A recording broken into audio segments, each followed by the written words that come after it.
Очень классное арт-пространство, Кайша форум. Вот такая вот зеленая зона.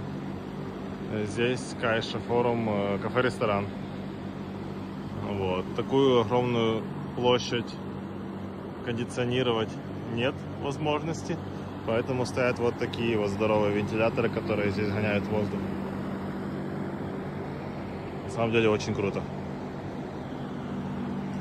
Недвижимость под инвестиции и ремонт любой сложности в Торревехе. Обращайтесь. Хотите такой ремонт? Это к нам.